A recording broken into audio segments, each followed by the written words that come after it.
What's going on YouTube? This is your boy Black Label Chiha coming to you with another video on this game, Black Deck. We got a lot to talk about. So first things first, if you haven't already saw, the Arena Clash was yesterday and today is the last day. It was only for 2 days. I was able to max it out yesterday evening. So for those who are still trying to max it out today, let's keep grinding throughout the day. If you need to let the arena reset the battles, then go ahead, take a break for like 10-15 minutes. Then the 12 minutes before I get another battle where it's up to 7, so we'll say an hour, maybe wait an hour 15 minutes, come back, do it, wait another hour 15 minutes, come back, do it, and just keep doing it that way unless you have some stockpiled up, which I really don't know how to show. I wish I did, but without having to do 10 battles. If I didn't have to do that, that would be easier. So that's what's going on right today. The Thanksgiving thing, I did show you guys that once you do your daily login rewards, or your daily login missions, daily missions, those are what you need in order to get each checkpoint done. I've done 4 days so far. There's 6 days left on this thing, so I could technically not do this for a couple days and still finish out, but I'm going to knock this out. Today is Tuesday. Tomorrow's the day before Thanksgiving, which is going to be crazy in the grocery stores. Then you got Thanksgiving Day and the day after Thanksgiving for that. Okay, so we got those things going on right now. We got a tournament that I wasn't expecting to come up. So this is a card, pretty much this is called the Thanksgiving tournament, but this is a summoners tournament where you get points for the tokens used, not the cards summoned.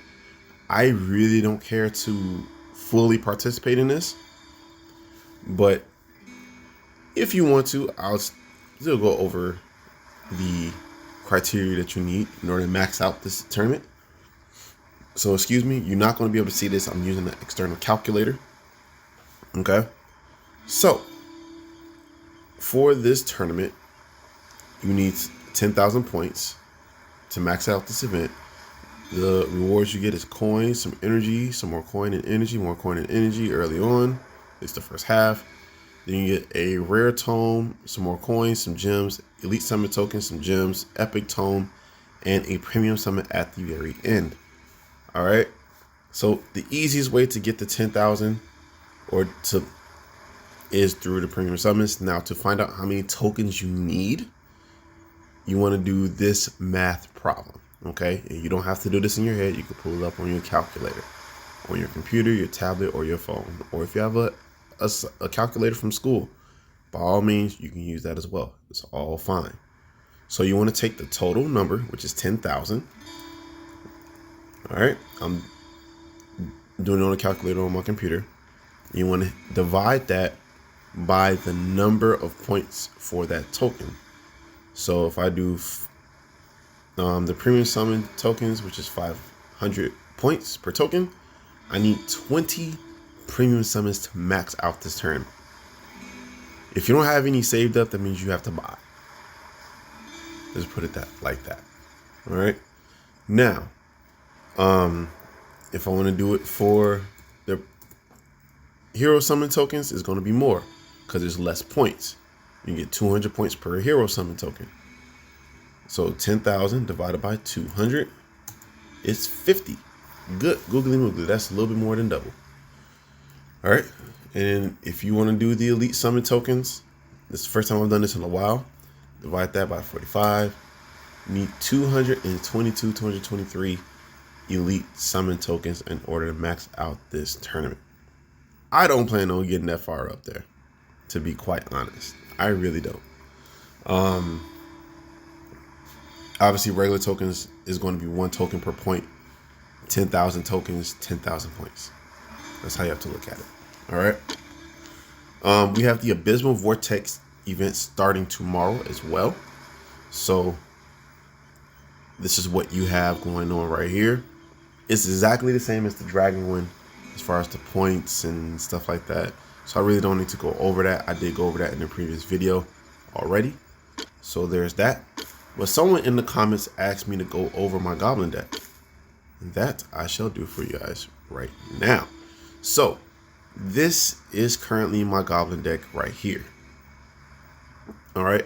Everyone, for the most part, is maxed out as far as levels and stars, not necessarily skills. For example, this Goblin Rifleman is still not maxed out. I need 3 more books here and 6 more books here. So I need 9 books in order to max this card out for that. And the same thing here. I need 2 more here. Need 7 here. So 2, 7, 9 books there as well. So I'm in the same ship no matter which boat you go on. Okay. But the whole point of this is to provide some level of balance. So when I go into a game, whether it's in an arena or it's in a dungeon, I have some level of balance. What would kill me a lot is Frost. Frost cards, when I don't have a Frost Goblin on board, will kill me. So to counter that, even if it's a heavy Frost deck that you're going against, to counter that, have at least 1 card that has a Frost ability. Hopefully it doesn't get attacked. And if it doesn't, and you know, when your cards kills a bunch of Frost cards, like a Goblin Exterminator, that will allow you to continue to attack the next turn because all of your cards won't be frozen. So that was the whole idea behind that. Similarly with Lightning Goblin, similar thing. It's a toolbox type of thing for that. Okay, so that explains the Goblin and the Lightning and Frost Goblins. Okay, Halfjaw is just the guy that you want and you need to have as your hero when you're doing the Goblin deck. There's no ifs, ands, or buts about it. He is the only one that you want when you want to run a Goblin deck, because he gets them to that point. He gets them there. All right. Next, you want a Goblin Exterminator. Now, Goblin Exterminator hits 4 times in a row, or hits 4 random cards. Not 4 times in a row, but 4 random cards. Okay, which is really, really, really, really strong, because it is, when you think about it, there's 6 cards on the board. If you hit 4 cards, theoretically, you hit all 4 cards and you knock all of them out, that's 2 cards remaining on the board.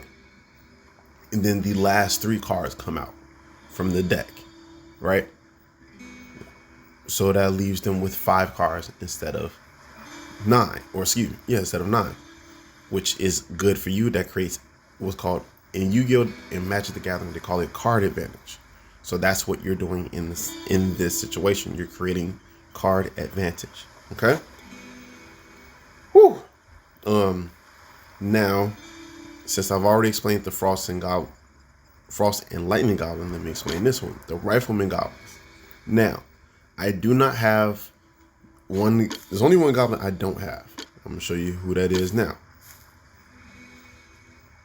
and that's this legendary Goblin Bomber. I've never come close to owning this card ever. I hope I do at some point. I do feel like he's still technically the weakest of between the legendary goblins, but he does bold a strong argument because he is a ranked card. He doesn't take damage when he attacks. So in essence, he is technically stronger than Goblin Exterminator. Technically. Okay. The other thing that he does is he attacks in a cross pattern. So he can hit going the first 2, say a taunting card is in that column, that's in that row rather, going from the front to the back, he's going to hit both cards. And he's going to hit all the cards in that back row except for the hero. All right, so that's really, really strong no matter how you slice it. Okay. So that's what I have. That's the only one I'm missing, just so you are aware of that. All right, so Goblin Rifleman takes the place of Goblin Bomber. Okay, but he does do a couple things. He does do ignite when upon death, so he weakens the opponent's cards upon death, right? And then he also buffs other goblin allies every time he kills another unit. So in this instance, this one kills another unit up to 4 times. He's going to buff the other goblins, which is good, right? He doesn't take damage unless there's a furious set or retaliation set up on that other card, or a bomb or something like that. He's not going to take damage when he attacks generically. Now this one, I did combine it with the bomb set, so that way there is a little bit of extra damage. So that's why I did that. I have the second Goblin Rifleman with an extra strike set, so he can hit 3 cards. He's going to hit a row or a column, and then he's going to hit 1 extra card. It won't matter where it is, except for the hero. It used to attack the hero a little bit too, here and there, but I haven't seen it as much lately. But that is a thing for that one. So there goes that one. Shaman is just a generic booster, so that way I don't need any additional cards to kill anything in order to gain that boost, which she is a flex spot. She's only there temporarily until I get another copy of Goblin Chieftain, Goblin Exterminator, or I actually get a Goblin Bomber. One of those 3. Okay, so she's just a stand-in, but she does provide a decent role and pretty pivotal at. So that explains which, like I said, she does provide a pivotal role in decreasing the opponent's cards, or pretty much debuffing the opponent's cards a little bit. Not a lot, but it's enough, right? She did get hit in one patch. She did get hit. It was a decent hit. But that's what she does. Okay.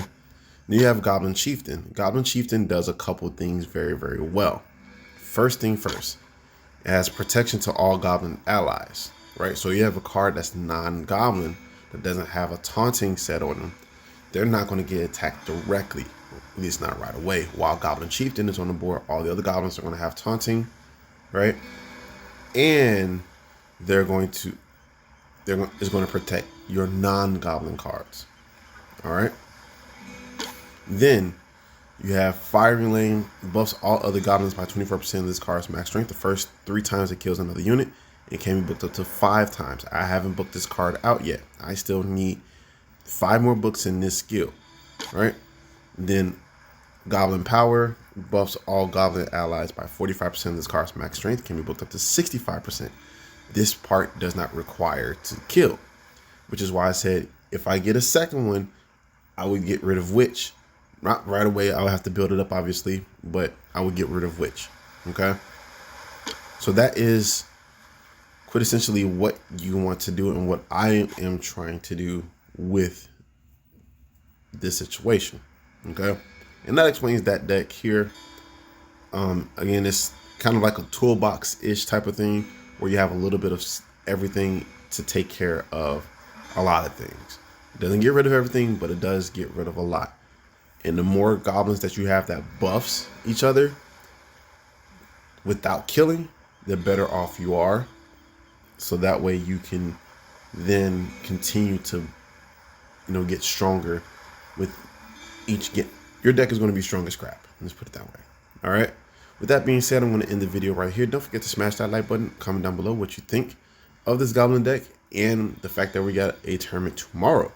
Hit the subscribe button and the notification bell so you know when new content drops. Holla back at your boy. Peace.